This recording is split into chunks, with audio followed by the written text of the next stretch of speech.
Ayun, Kawulawin, ito na tayo sa loop ni Boss Homing. Ayun, si Boss Homing, oh. Ito nga pala, yung part-time niya, ayan, nag-helper siya. Construction. Sisilipin natin yung pliers niya, siyempre. Kasi ito naman yung ano, papasabay natin kay Idol Mulawin, papabitaw natin sa kadili. Palaban natin sa derby, dalawa. Ah, yun, ipapatos natin, Kamulawin, pagbaba natin dun sa gawin ng papantabangan, Kamulawin na yan, oh. Ah, dalawang ibon lang itong panlaban mo ngayon. Dalawa lang natira. Oh, yung ganda, grizzle, oh.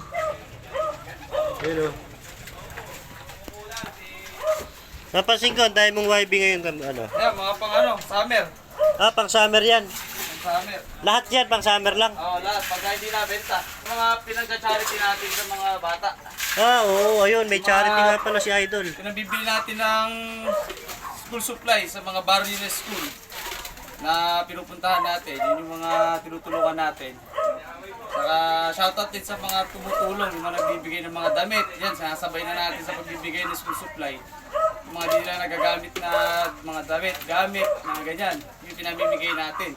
Sa mga medyo liblib na lugar. Na minsan may mga ano pa eh, may mga dumagat, may mga ganon.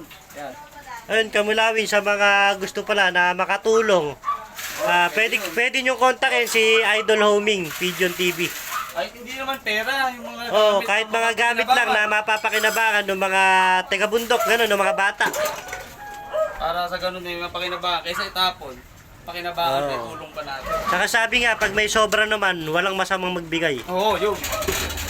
Gano'n. Hindi natin kailangan humingi ng kapalit. Ayun, oh, ang gagana ng ibon. Ayun, Kamulawin, ang gagana ng ibon niya.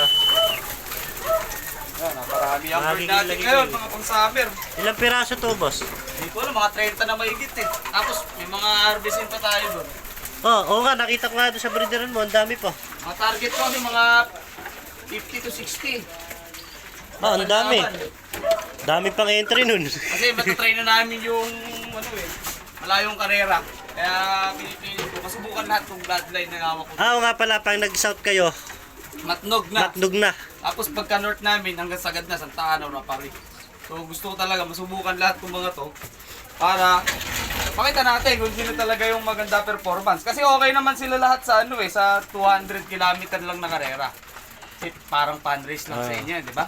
Pero dito kasi, yung 200 nyo, parang dulo na talaga yun eh, sa dami ng bundok, di ba? Sa hirap ng pauwian, yun nga, eh, kailangan talaga ano.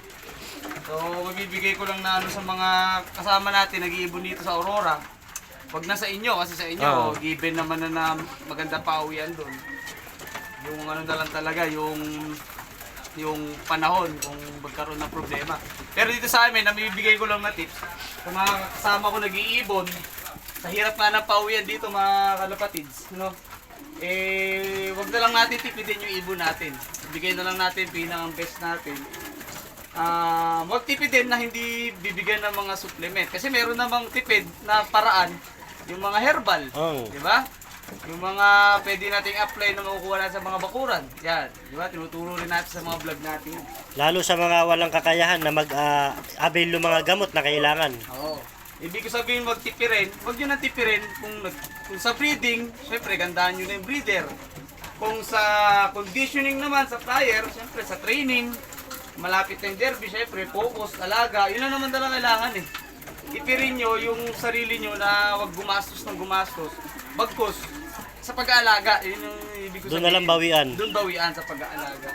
Kasi the more na healthy talaga ang ibon, the more na mas malaking chance na umuwi sila. Lalo pala pag masaya sila dito sa loft.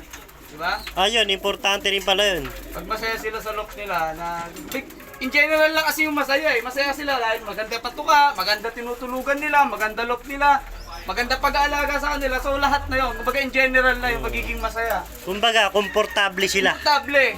Yun yung isang paraan para umuwi sila. Maliban sa motivation na ginagawa natin, so, yun yung nakikita ko kapag masaya sila sa loob nila. Di ba kahit tayo, pag masaya tayo sa bahay, Pag komportable tayo. wala tayong kaaway, wala tayong maganda tutulugan natin, nakakain tayo na maayos, kahit papaano, close natin yung mga kasama natin.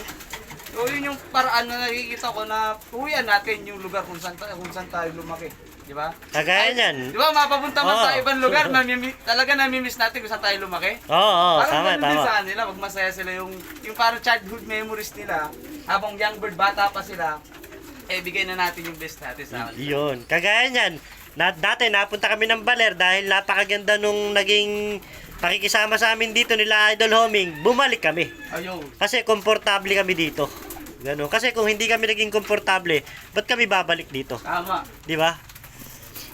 So ngayon, mga kamulawin, eto, subukan natin sa patag. Ayun. Ito, gumagana na to sa akin eh. Kaso nga, sa patag, sa bundok, okay naman.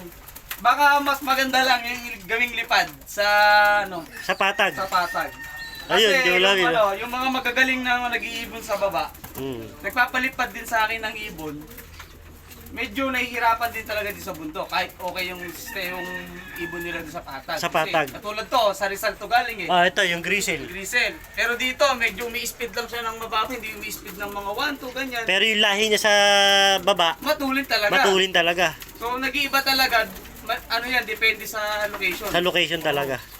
Kaya ngayon, kapasubok tayo ng ibon natin dito na, sa pangbundukan. Subok Sa dito, pagtatag naman. susubukan naman sa patag. Ayun, no? Oo. Kagaya nung ginawa ni Para Ralph, di ba? Yung, Kay Pasrat. Pa, nagparato siya sa akin na isa. yung Talipad siya. young bird. Pinapauwi pa nga yung si Basra Bulag. Pinapawid. Gamitin ko daw naiya naman ako, hindi ko na siya minessage. Kaya magpapasubok tayo dito. Oo. Mamaya pipili lang ako kung saan. Pipili lang ako ng maganda katawan. Pero, Ayun, no? ganado naman lahat eh. Makita naman natin sa itsura nila, sa galaw, sa kilos. Oo. Napansin ko lahat malulusog sila, tapos ang bibilog nga ng katawan, no? Sa dami na yan, hindi sila nagkakasakit, ano? Hindi, mga makikitang may sakit. Kumbaga, na-maintain mo sila, no? Oo. Saka nandito lang naman ako halos madalas. Ayun, sa mga hindi nakakaalam pala, si Boss Homing is user din siya ng Campion Ay, oo. product. Makikita nyo sa baba, talagang ano yan. Yung nga sabi ko sa inyo, sa mga video natin, hindi naman natin kailangang tanggalin yung mga gamot na meron tayo. Kasi nga, syempre, kung yun nga lang yung available dun sa area ninyo na bibili ninyo, wag nyo naman tanggalin.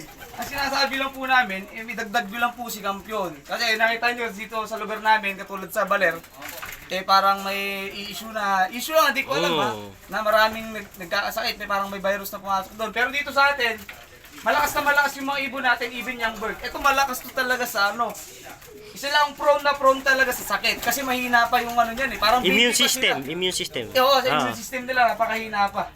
So sila yung talagang madaling tamaan ng sakit. Pero napansin nyo, ayan, hanggang ngayon, nung mga nag-aaraw, ulan-ulan ng mga nakaraan, wala naman halos ako nakita. Ang sisigla nga nila Kasi nga, nagbibigay na agad tayo ng mga, ng mga Campion products. Kagaya nga nung Phoenix. Yan, napakaganda ng Oh, Phoenix. sasakit, ano? Sasakit. Ako, pinang-prevention kayo eh. Kaya ginagawa ko, at talagang hinahalo ko sa tubig. Sa dami nito, hindi ko naman na sila mapapatakay. Isa-isa. Hinahalo ko sa tubig, twice or thrice a week. 2 beses po, hanggang 3 beses ako nagbibigay. Kitang-kita ko naman yung resulta. Yung resulta. Ayan. Tsaka kayo naman, kahit antibiotic siya, hindi ma-overdose kasi Oo, organic, natural. Yan, yun ang kagandahan ni Campion. Campion.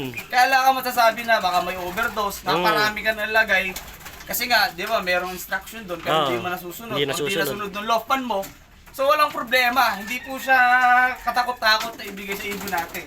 Kasi nga, sabi ko nga sa inyo, the more na mas organic ang binibigyan ng suplemento, kasi pang lang naman, suporta sa kanila. The more na mas maganda yung effect. Hindi siya sa bad side, hindi siya sa bad effect, sa side effect. Doon tayo sa good effect kasi nga, wala naman siyang overdose. Yun kagandahan Tsaka linawin natin, ang mga gamot po na binibigyan natin, supplements, tulong lang po. Hindi po yan na magpapanalo sa atin, totally. Pang-suporta lang. Pang-suporta lang sa... Kondisyon nila, sa good condition. Kasi healthy na ibon natin Iba nagtatanong, sir, kailangan ko pa ba magbigay ng suplemento, ng vitamins? Even healthy na sila. Diba? Sabi nila, pwede po, yun kung saan meron kayong budget talaga. Kasi, parang sa tao, diba, bakit tayo nagba-vitamins? Para ma-maintain natin na healthy tayo. Na yung lahat ng system natin, diba, kung ano man nagpa-function sa katawan natin, na-maintain lang natin. Pero hindi ibig sabihin nun, hindi na tayo tatamaan ng sakit. Yun lang yun is para ma-maintain mo na malakas ka, na maganda yung pangangatawan mo, maganda yung mga muscle mo, na nag-workout yung mga blood mo, nagsisirculate ng maganda, di ba? Nagpa-function lahat ng mga digestive, respiratory, whatsoever na system nga sa inyo. So yun lang po yung naitutulong ng mga suplemento. At isa nga dyan si Kampiyon sa magandang resulta na naitutulong. Ngayon po, kung anong may advice namin sa sistema,